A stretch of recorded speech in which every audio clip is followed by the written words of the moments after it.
Hi everyone, long time no see. I guess I'm back with a new podcast episode.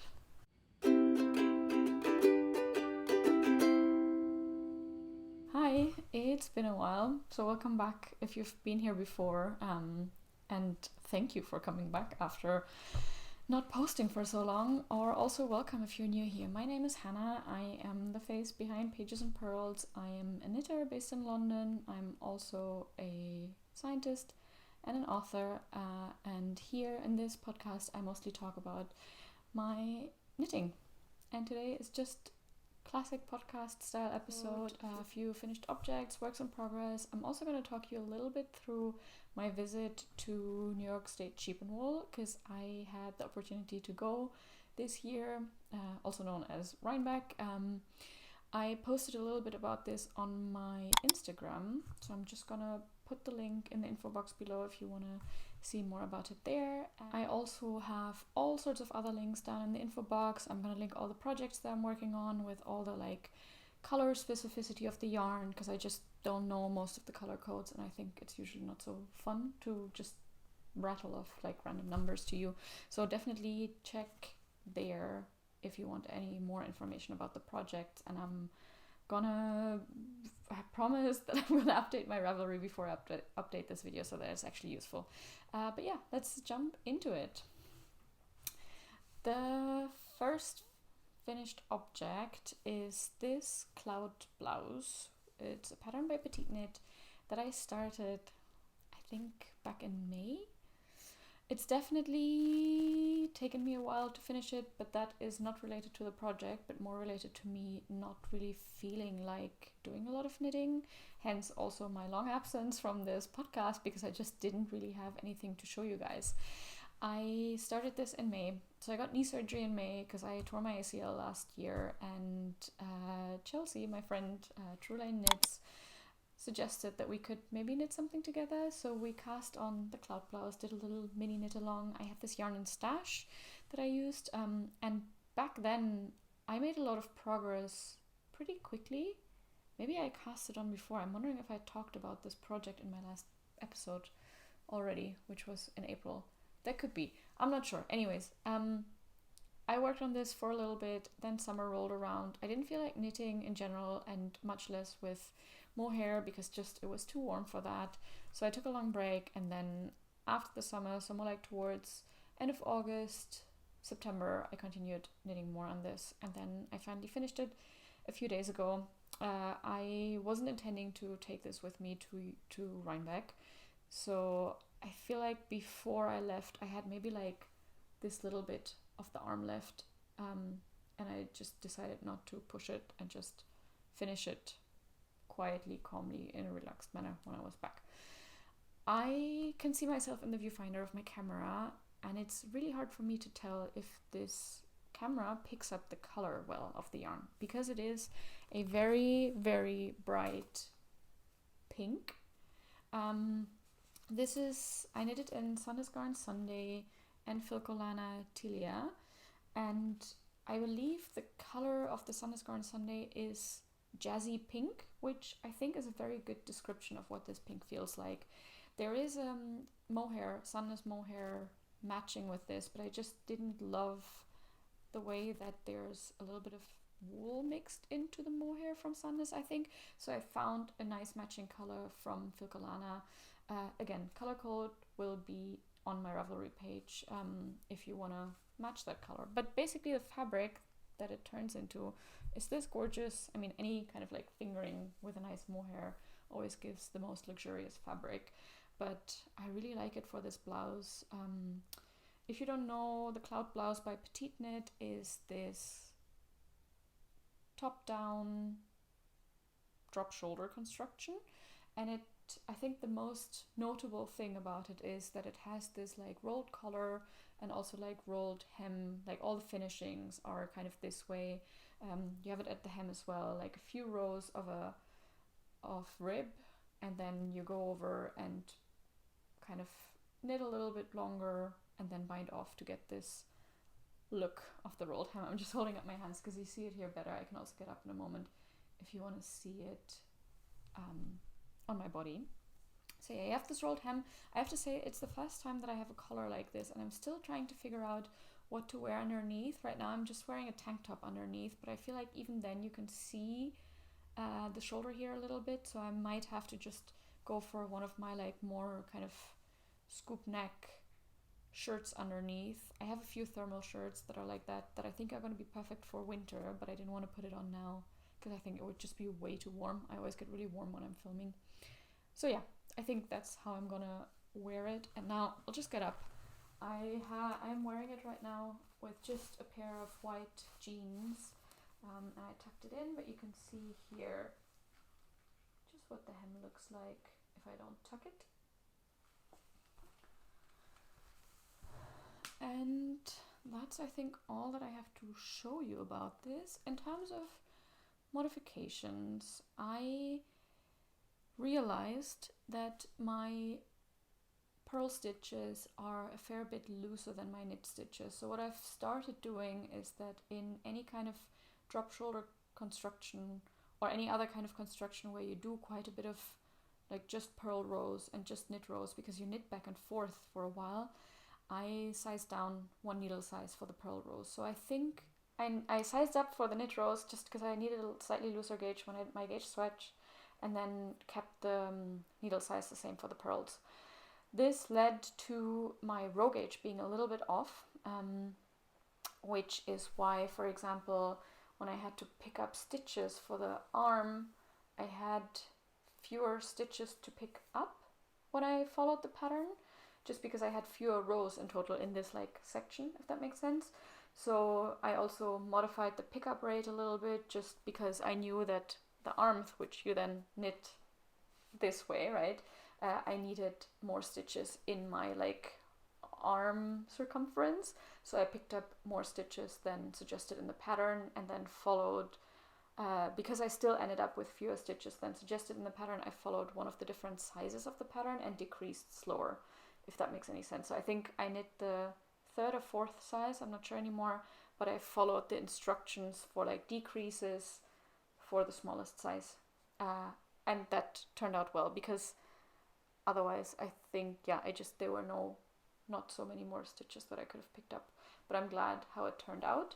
I feel like maybe compared to other sweaters that I have, it is a tiny bit like less loose under the arms. That being said, one of the last things that I knit was the Norma sweater by My Favorite Things Knitwear, and that has a very, very deep yoke. So it also kind of feels like almost too deep yoke for my personal taste. So that also feels like a big difference. But yeah, I think it turned out well, and my kind of modification for the arm turned out very well as well. It's a tiny bit oversized, but not too much, which I think is very good for this kind of cut. And in general, I never love the super, super oversized look on me personally. One thing that I still wanted to talk about the sweater is that, so I started it back in April or something. I don't know. Definitely I started it before the cover for my book was made. If you're new here, I'm an author. I have my first book coming out in February. I guess I'm going to talk a little bit about it now because I wanted to, and now I actually have something to show you guys. So my book is coming out in the UK and in the US. There are 2 different markets. That means not everyone gets 2 different covers, but I got 2 different covers. And when the UK cover was made, it turned out that like after I'd seen it, at some point I realized, hey, actually that color is pretty close to the sweater I'm knitting. So on camera it shows up a bit different. See, this is what I was thinking, that maybe the pink shows up a bit different on camera. In real life, this pink is actually pretty close to this one.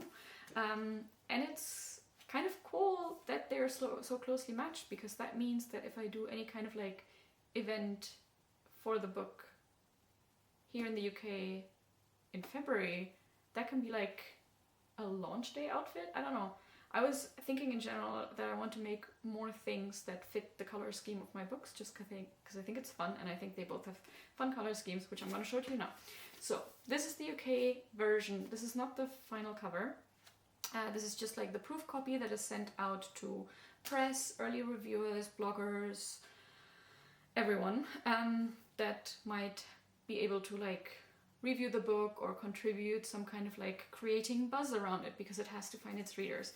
So this is basically what the proof copy looks like. It has just the title on the front, tagline, and it's in this gorgeous pink with like kind of like purple accents in the background on these like bookshelves. I'm gonna hold still so you can actually have a look at it. And then the back has this illustration, which is the illustration that is gonna be on the cover also.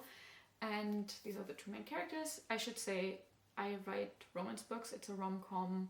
This is the couple that it's about, or I guess they will become a couple, spoiler. And yeah, so you see them here, gorgeous like purple table, and then very cute yellow spine. So I guess I can show it to you like this maybe. This matches. This is the US cover, by the way, which is already pretty close to how it's gonna end up looking at the end.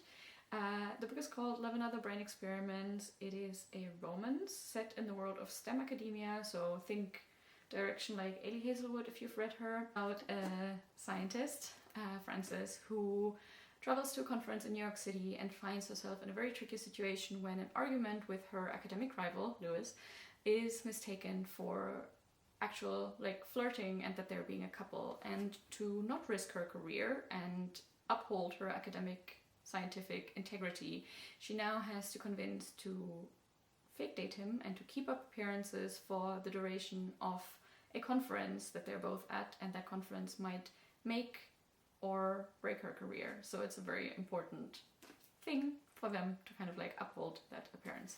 And yeah, it's funny, I hope. At least I find it funny, or that was my intention of doing it. There are also lots of other elements in there, kind of like career aspirations, what happens maybe when they lead to burnout or almost burnout. A lot about kind of like finding your passion, but also how that can be tricky to balance, and ambition versus kind of like leading a life that feels good to you. Those are kind of like the elements. So that's what is in the book, and it's, I would say, the book of my heart. I'm not sure. I know that I've talked about this extensively on this channel before, but since I haven't made videos in a while, there were no updates on this. I wrote this book over several years, talked about kind of like that progress on this channel every now and then, and I feel like if you've been around since then, or if you've watched older videos of mine, I just wanted to give you that update too, because it's a big part of my life right now, and also a big part why I'm trying to kind of figure out my relationship with what I post on social media, internet, and so on, because I have a separate Instagram and like online presence under my author name, Hannah Brome, for this book, to kind of like drum up some interest, have some platform there that I can connect to with readers, and that eats a lot into my time in general. So sometimes I just don't feel like doing social media for fun. I mean, it is fun sometimes, but it also feels like work. Hence the kind of like whole knitting social media has taken a bit of a step back. But I'm trying to figure out how to deal with that and how to do that. So this has gotten a bit messy, but I guess this is a finished object as well, because it's the first time that I'm showing you these two covers that I'm both in love with. I mean, this one is hard to show because it has like an important element on the back. Anyway, this is the book. I told you what it's about. I'm sure I'm going to be talking about it here and there on this channel, but I will leave the link to my website, the link to the other Instagram below. You can also find my newsletter there if you're curious. I usually just email like max once a month maybe with updates, and it's also up for pre-order. So if you are curious about the book and you think you would like to actually read it, you can pre-order it now, which means that it will arrive on your doorstep on the 12th of February in the UK, 3rd of February in the US. And there will also be an audiobook, there's an ebook, so you can pre-order any format that works for you. You can also request it at the library as far as I know, and that's it. Moving on, not talking about book stuff anymore, but I will come back to it in a moment. Actually, sorry. My other finished object is this mini scarf. This is An Italian Summer Scarf by an Italian knitter, which is a free pattern up on Ravelry that is basically like a long, kind of like this elongated, like triangular scarf with very cute eyelet rows in between. Let's see if it focuses on it.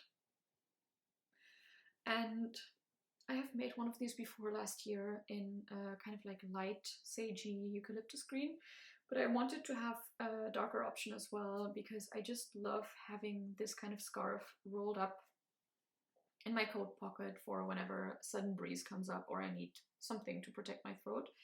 And I have realized that the other scarf, like the first one that I made, is the one that I tend to reach toward mostly, just because I find the shape and the length when it's around my neck really, really nice.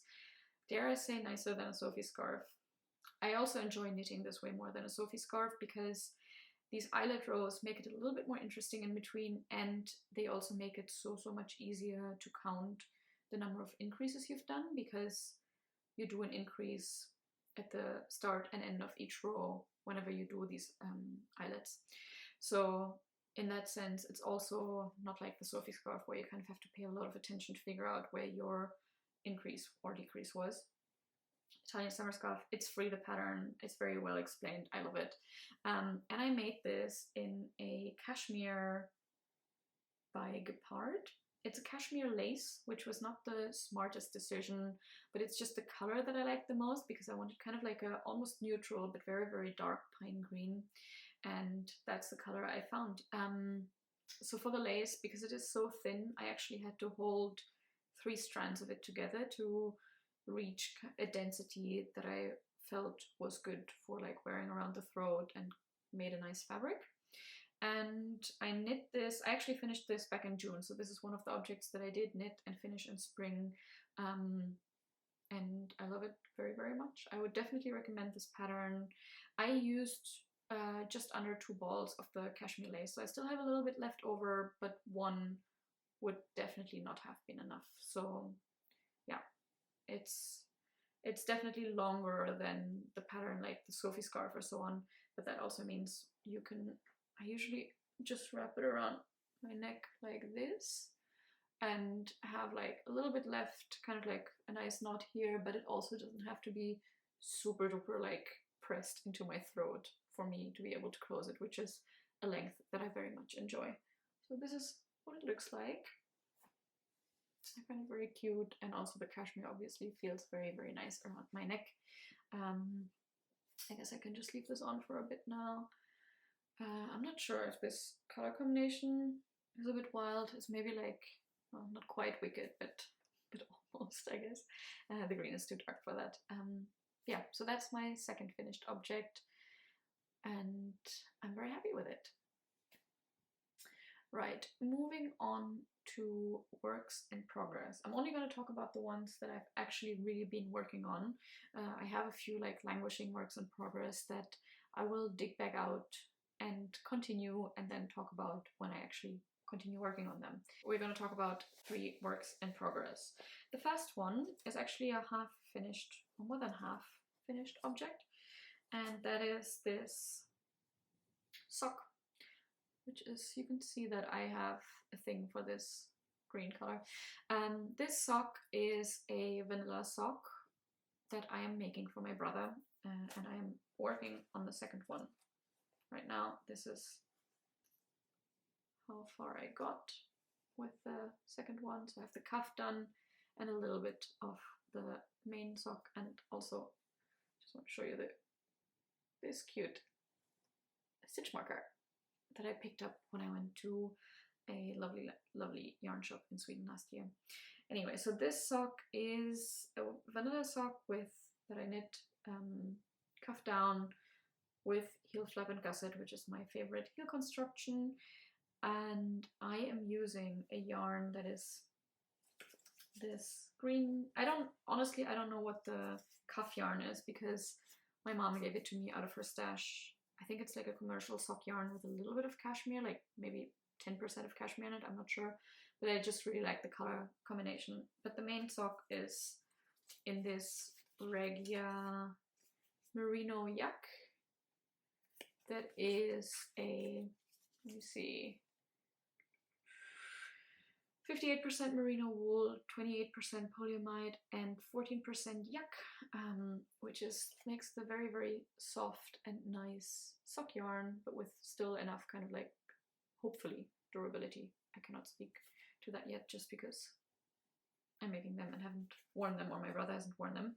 But just to tell you a little bit more about the sock, it is, as I said, a vanilla sock, but what I'm doing is 2x2 rib on the cuff, and then I added one row, just like one purl row, to make it a little bit different from the rest. And then I'm doing a 3x1 rib, and every 8th row I do a 1x1 rib row to kind of create this fabric with these like little knots, or like these little like accents in it. Trying to show it to you, maybe if I show you the fabric like this. I really, really like how this fabric is turning out. I don't know what gave me the idea to do these like 1x1 rows in between, but I'm very much liking the look of this, so I think I'll do that more often. I just really like it. Obviously, this kind of sock is taking me much longer than socks for myself, just because my brother has a larger leg and foot circumference and a larger foot. So it's taken me quite a while, but I am kind of slowly making progress on it and hoping that before the end of the year I'll still finish this sock and that I can gift them to him. Project number 2 is a vest that I started when I went to New York, I think. Not on the flight, but like at some point there I started it. And it's the Avenue vest by Tori Yu, who is Tori Knits NYC on Instagram. I was lucky enough to meet her actually at Rhinebeck, or like a Will and a Fair before, and chat a little bit, which was very fun. Didn't have the project with me then, but yeah, this is the Avenue vest. The pattern basically comes with an option for a v-neck. As you can see, I'm making the v-neck, but also for like a crew neck option. And I really want more slipovers vests in my wardrobe, so I've decided to make this one. And I am done with the yoke basically. As you can see, I already added in the color. I always love adding in the color as soon as possible, just because it makes the object already feel a little bit more finished and goes in the direction of what it's supposed to look like. Still have the armholes, obviously. I hope they kind of like come in a little bit, because right now they look pretty big, and the rest of the body to go through. I'm knitting this in a combination of 2 yarns. I'm using a Knitting for Olive soft silk mohair and a Knitting for Olive no waste wool, I think it is, like the recycled one, not the regular merino, but it is a merino yarn. And this is in the color Blue Whale, Dusty Blue Whale. Maybe one of them is called Dusty Blue Whale, but it's this very nice dark bluish color. Not quite navy, I think it's a bit lighter than that. That I really, really like the look of. And I'm using 2 strands of the merino and 1 of the mohair to meet gauge. And I don't know what happened when I bought the yarn for it, but for some reason I completely miscalculated how much of the no waste wool of the merino I would need. So I just realized actually that I'm not going to have enough yarn for this, so I'll have to buy 1 or 2 extra balls maybe, but it's fine. There's a place close to me that sells it, so I'm gonna get it there. And I'm also kind of at the moment waiting a little bit with making these armholes, because I thought if the yarn that I'm gonna buy is like slightly different dye lot, at least I can marl it in with one of the yarns that I already have, and I can also use it for the armhole like finishings, which are visually a little bit distinct from the rest anyways. And in terms of I didn't modify anything for this. I'm using, again, because of the lots of like back and forth knitting, I sized down for the purls. and I'm knitting the rest just according to pattern. I'm kind of curious how the neckline will look like once I'm a bit further and once it's blocked. At the moment, to me, it seems a little bit loose still. So, I mean, worst case, if I block it and I still have the feeling that it's a bit too large, the neckline, I can always go back in and reknit it. But I think once it's actually like worn on a body, the armholes are finished and so on, it'll look great. One thing that I liked about this one as well is that the bind off is just a regular knit bind off, which as someone who, I don't hate the Italian bind off or tubular bind off. I don't hate it, it's fine, but I find it fiddly and usually I don't enjoy it as much as knitting. So any kind of like knit bind off like here or here that is part of the design is great, because that's just quicker but also way more enjoyable to me. Anyway, the Avenue vest, as I said already, there are 2 neckline options. It's a worsted, calls for a worsted weight, and it has these like increases on the back. Just gonna try to show you and not show my face. It has these increases, like sharp increases on the back, that make like this kind of nice shoulder detail.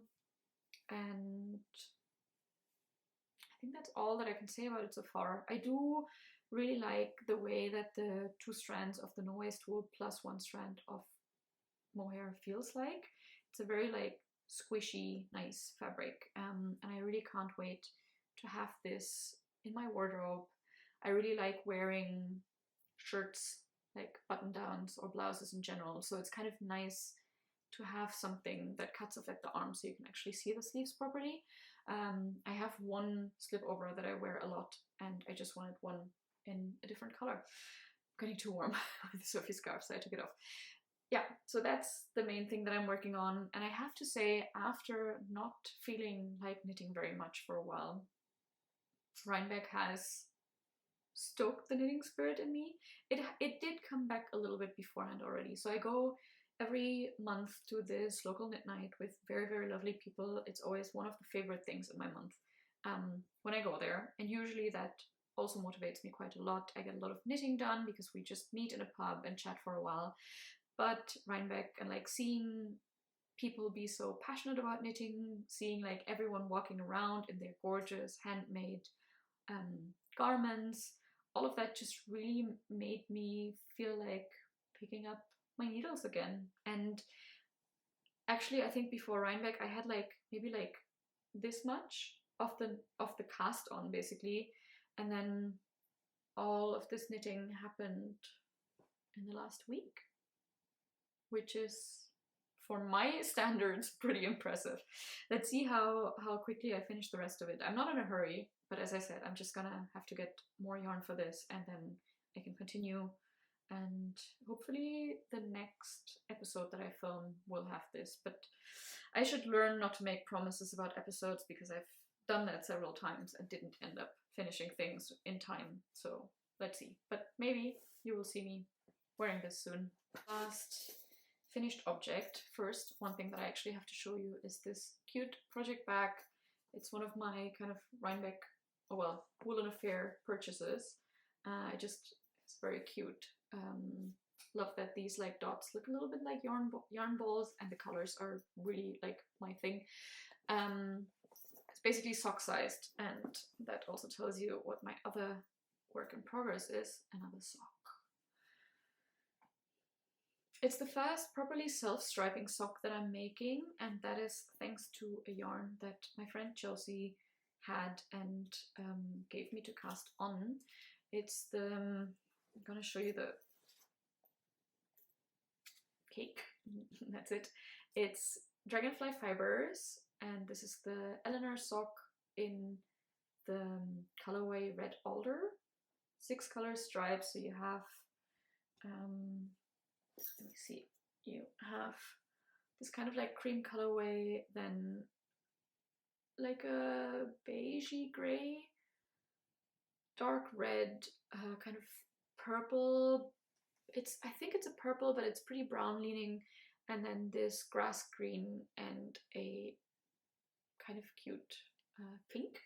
Those are the 6 stripes, and I just cast on for like a 2x2 cuff, and as you can see, it's going to be top down, and it's going to be my first afterthought heel construction. Well, it's going to be a forethought afterthought heel. I'm going to kind of check where I will add in the heel afterwards, but I just really want to just continue with these stripes. So I'm just going to knit this as a tube and then figure out beforehand already where I want to put in the heel, put in some like waste yarn, and kind of like cut open and pick up those stitches once the tube is done. I'm really excited to try like a different heel construction like that. I've done something similar with a glove before, like a mitten, that kind of like the thumb was a forethought, afterthought thumb, and it worked out pretty well. So I'm just really curious how it's gonna go with this one. I find these colors so cute, and also in my mind they're like the Chelsea stripe socks now because Chelsea gave me this yarn.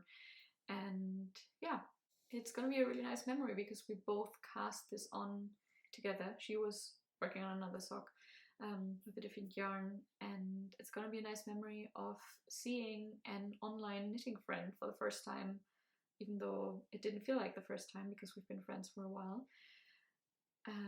But it's always good to have nice memories kind of knitted into your garments and accessories and everything. So I'm very happy that I'll have one Chelsea memory accessory. So as you can see, I'm just done. Like, I think I can put in the heel soon-ish, but yeah, still have quite a bit to go to finish this pair of socks. By the way, if you want to know who made this bag, it's Krista Jekyll. As I said, I got this at a Woolen Affair, which is like one of the satellite events of New York State Sheep and Wool, and there were lots of other gorgeous project bags there as well. It's nice because it has this kind of like sturdy bottom, so it actually stands well on its own, and inside it has this cute polka dot fabric. Very happy with this for my socks, for like my handbag out and about projects. So as I said, I also wanted to talk a little bit about my experience at Rhinebeck, but maybe I can start a little bit by just telling you about my trip in general. So I went to New York for about 10 days, and the main reason was, well, I used to live there, so I had a few things to wrap up still 2 years after moving away. That was like the boring reason for actually going there, but then I thought, okay, since none of these are like related to a specific time or a date, I could just basically plan my trip around the time that Rhinebeck is happening, so I get to go and also do lots of fun other things. So one of the fun other things was to meet my friend Chelsea, but then the other fun thing was that I got to visit my publisher in New York, which was a great experience. And yeah, but the main thing was to go to New York State Sheep and Wool, and also the Friday right before to one of the satellite events, which is a Woolen Affair that was kind of like a mix between like a shopping event, but also some like community, live music, hanging out with yarn friends event that was organized by the yarn shop Brooklyn General. I think that was the main organizer. So I went there on Friday, met up with Chelsea and Marlene from Marlene Knits, who I've been in touch with via the internet for ages as well, but I've never met, even though we're both from Germany. And it was so nice to also meet her and connect with her there and just hang out with these two for a few days. So we first went to a Woolen Affair, which was a very lovely event. It happened in this old shipyard or something like that along the river in Kingston, and was a lot of kind of like small yarn vendors, other kind of like knitting related handcrafted items. The whole vibe of it was very lovely. I made like a reel that I put on my Instagram that I'm just gonna keep like playing here, but it has voiceover and has a bit more information, so if you actually want to check it out, I will just recommend you to check it out in the Instagram, like in the Instagram. I would recommend you to just check out the actual reel on Instagram. But yeah, it was in a very lovely space, and I also got to meet old friends there, like Madison from Madison Montes, and meet new people, which was very inspiring. See people that I'd only ever seen on the internet and maybe had been in touch with a little bit. So it was just great to connect with people there and like, yeah, come together just because we all share this lovely pastime. And at a Woolen Affair, I also made a few purchases. I kind of traveled there with the intention of buying stuff if I really felt like it, but not a specific shopping list. I just had like a few projects in mind that I was, if I found something suitable, that I had like yarn quantities and kind of plans worked out already, because I know that otherwise I get pretty overwhelmed. So I did find a few cute things actually that I'm gonna show you. I made like a little bag here of like yarns. So one of the things that I got was Coast to Coast sock yarn. I've never knit with Coast to Coast before. So when I saw, there were like a few different ones there, but I really wanted this one because I also really love the label, but I also wanted this kind of gorgeous yellow, brownish leaning cream, I don't know, colorway. So this is from the Soup collection. Soup's on, it's the colorway Potato. It's just a natural sock, and I'm gonna give you a close up here so you can see it a bit better.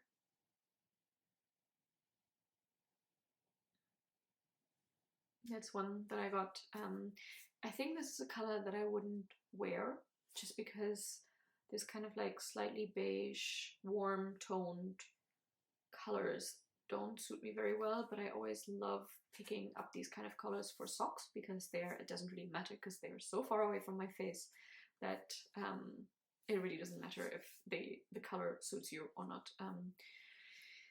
So I'm very excited to make something with this, and as you can see, like the whole color scheme is very like yellow, orange, brown leaning. That's one purchase that I made, and then the other one is this one, and here is where I'm gonna talk a tiny bit about my book again. So this is the Princess K colorway from Lavender Loon, who had a really fun stand there. I wasn't aware of them before, but they had so many gorgeous yarns that now I'm very aware of them. I got this one. It's a baby alpaca merino pima cotton, kind of like a very fluffy fingering weight yarn that I found has this gorgeous, very special, cool yellow that this is gonna be very niche to see, fits the yellow of this kind of like notepad on my cover very, very well. Now, I was talking about the sweater that I'm wearing, the Cloud Blouse, matching the color, like the main color of my UK cover, but I would like to make a sweater that matches the color scheme of my US cover as well. And I am planning to make the Tydes Sweater by the Crea Bea that has this kind of like wavy design, fluffy, you can make it striped, combine the stripes the way you want them to. And I was thinking of making that sweater with a kind of cream yarn as one of the main stripes, then this kind of like raspberry pinkish leaning color that is like the main cover color.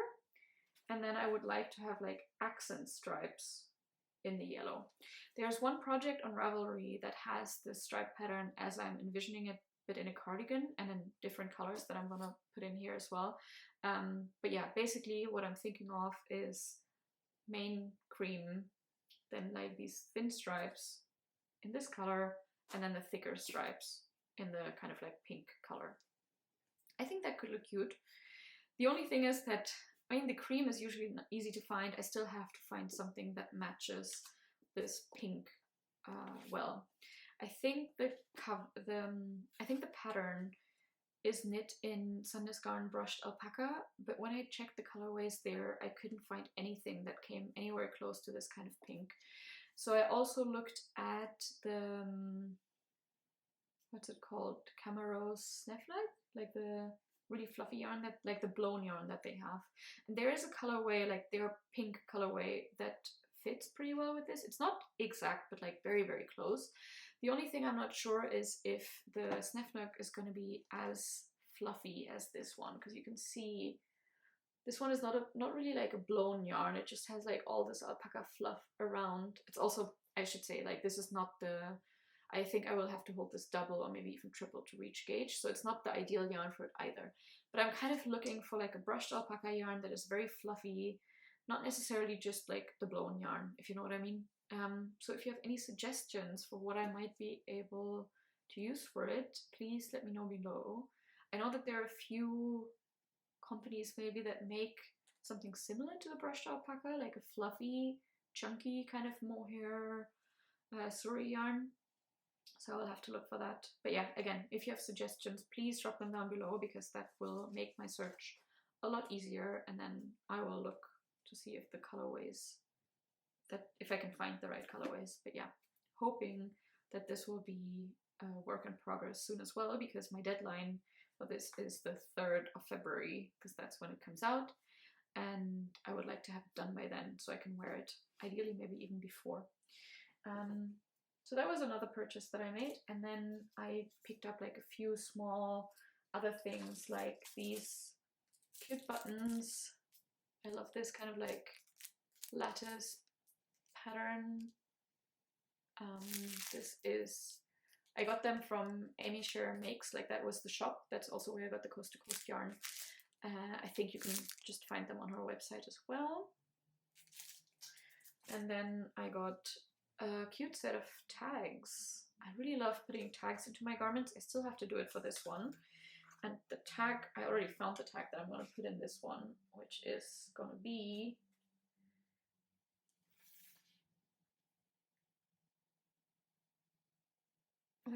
this one, longest whip ever, because it took me so long. But I think it's going to be funny to just put this in the back and acknowledge how long it took. And these very cute mushrooms. And a few other ones. I don't know if I'm going to keep them all, or if maybe I'm going to give some of those away to my mom and like other friends who knit. Just thought it was a very, very cute memory. This I got from, that's the pack. You could kind of like mix and match your own pack. This is from Making Treasures. I'm gonna link those people down below as well, like the shops. And that's all I got at a Woolen Affair. Okay. If you've been paying attention, I guess there has been a little bit of a room change and like setting change and everything changed. Actually, it's the next day. I did not realize the time yesterday, and my husband's mom was supposed to visit and she rang while I was still recording, so I had to like stop everything and just, yeah, reset. I'll just wrap it up here. I didn't feel like putting on everything again. Well, putting on, just preparing, like go back to the living room. So here we are. So I still wanted to talk a little bit about the Saturday at New York State Sheep and Wool. As I said, it was gorgeous weather. I fell in love with a little baby goat that I petted in one of the barns. She was so cute and so like soft and everything. So that was really nice, and we just had a lovely time. I tried the famous apple cider donuts, which were great. Really warm, really like just perfect fall vibes, I would say. I tried the Brussels sprouts. I'm not a usual big fan of Brussels sprouts, but those ones convinced me. They were really nicely roasted with Parmesan, and yeah, just those were the things that I'd always heard about when it came to Rhinebeck. So it was nice to kind of see them for myself, try them for myself, and just get the full experience. I think maybe if I would go again, I would actually like to go the second day, so the Sunday. I did feel like I saw almost like everything that I really wanted to see, but there was so much more, and it would have been a little bit more relaxed maybe if I'd known that I'd had the second day to explore a bit more as well. But all in all, I'm really happy, and I just spent such a great time. I think one of my highlights really was actually just meeting people and seeing people that I'd only seen in YouTube videos before, or meeting people that whose channels or social media accounts or whatever I hadn't heard of before, that I can now like explore a bit more, and also just reconnecting with friends that I've made through knitting and knitting social media, which I'm also really grateful for. So that was really cool. I'll just talk you through like the last few purchases I made, which were, I have my bag here again. One of the first things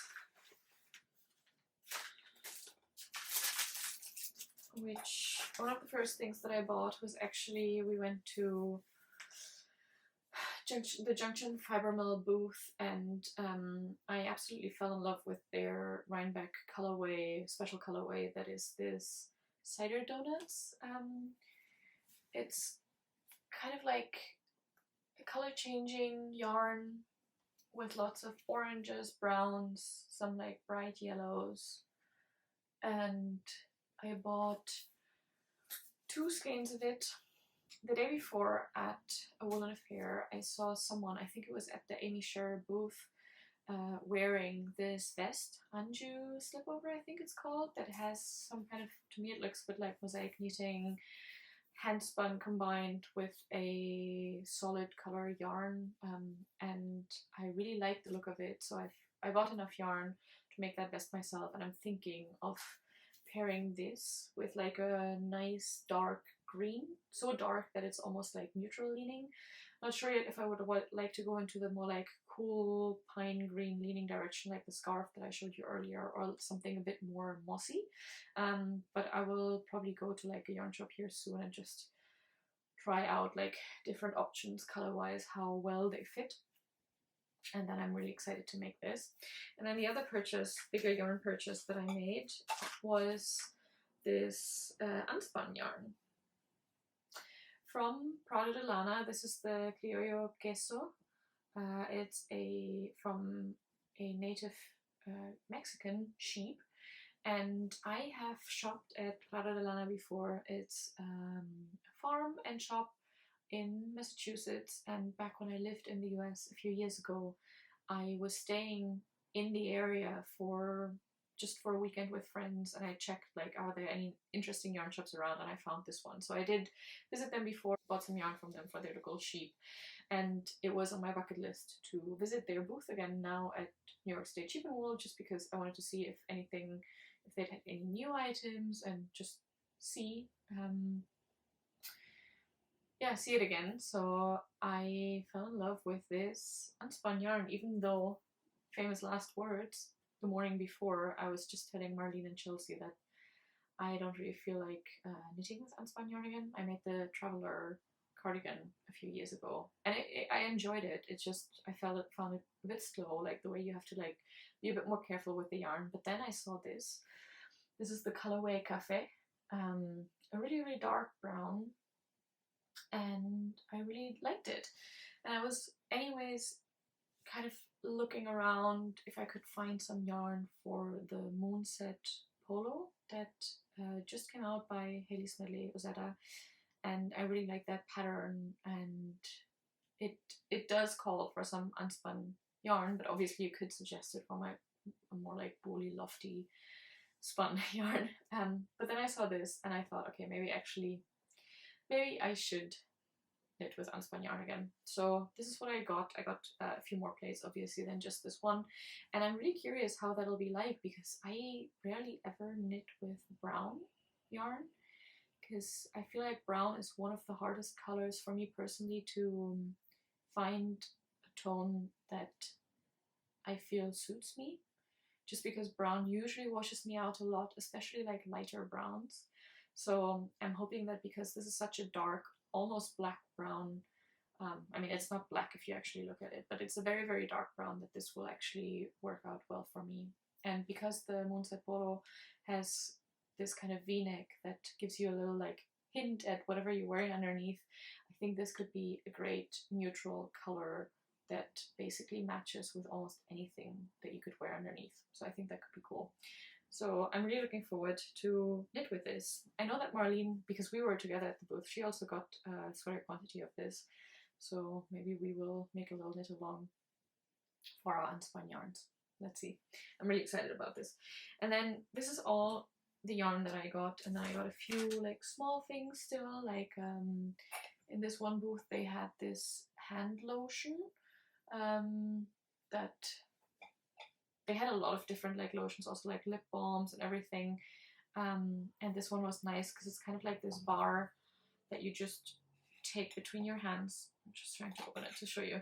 It's this kind of bar that you just take between your hands, and then it warms up to your body temperature, and it's very like nice and moisturizing and like not oily, but it gives quite some grease to your hands, I would say, in a good way. It's not yeah, weird or anything. This is like the smell lavender mint, which I really liked, and I tried it out there, and I tend to have dry skin as it is anyways, but usually in winter it gets horribly dry, so thought this would be a good thing to have.